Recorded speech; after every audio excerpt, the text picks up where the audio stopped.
because you not only touch upon conscience of Assyrians, but you touch upon conscience of Iranians, Turks, because a lot of Turks, let's face it, we always talk about Turks massacred Assyrian, Armenian, but I have associated with a lot of Turks, associated with a lot of Iranians, associated with a lot of other nationalities that we were involved, including Arabs.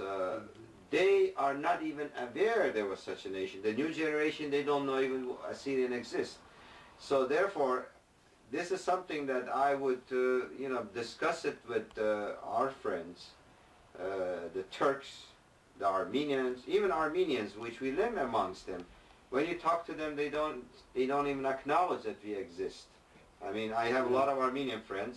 I discuss it. They say, "Oh, is there such a nationality? Do they have their own language? Do they have their own religion?" Yeah. Even the people I contacted in Yerevan, for instance, they would not acknowledge that. And Turks, when I talk to them, say, "Oh, is there such a name? Oh, there's maybe Suryani." When I mentioned the famous Assyrian singer like Kuşkun Sabah in Turkey, yeah. So, "Oh, yes, Suryani." I mean, it's something like misnomer. It's not their fault. We have to really enlighten these people, and the only way we can enlighten books like this. And I really, as far as I'm concerned, and as far as I request, that you continue this great, tremendous task that you have taken, and I'll be more than happy under your service. If anything I can do, I'll be more. I'm saying it on this TV, and I expect everyone who's seen this interview would really have feeling, because it's a human rights feeling, and all those human rights organizations, including Amnesty International, I really recommend to read this book, because this shows all the torturous and tremendous mishap that happened to Assyria. You have anything to add, Mr. Vartanov? I'd like to add to what you said, George, that this is, well, first of all, this book about our tragic history, about our historical and cultural background. But the thing is that this book also touches upon the fate of other people.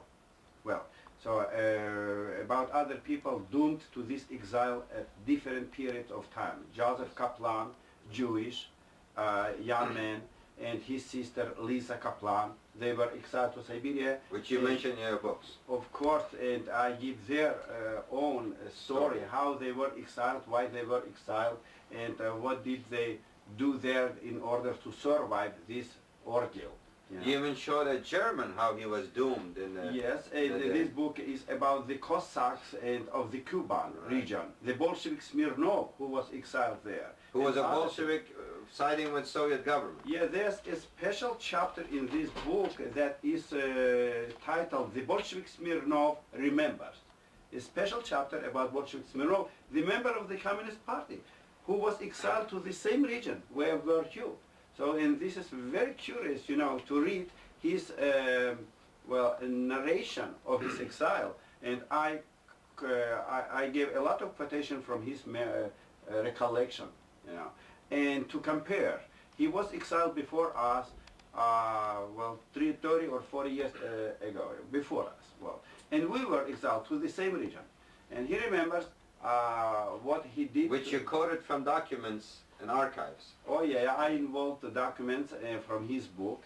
He wrote a book of his own ordeal, and so this book deals with destiny of and misfortune of Cossacks, Germans, and those two Jewish, Lisa and Joseph Kaplan and Bolshevik Smirnov.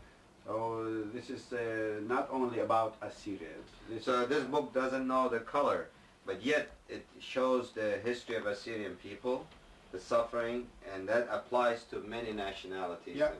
But thank you very much, Ilia. I cannot thank you enough. Really, it was privilege mine. You said you thanked me for this, but I've been waiting for the past many years to have you on our program. And when I showed you over the TV, a lot of our people appreciate you. So I want you to know that when you were on our TV, you appeared in 1985 throughout the United States. A lot of people, they were asking questions about you. Thank you so much. Hope to see you very soon. Thank you, Josh. It was my duty to write this book, and thank you for this opportunity that is given to me to present my book to viewers. Thank you very much. Thank you so much.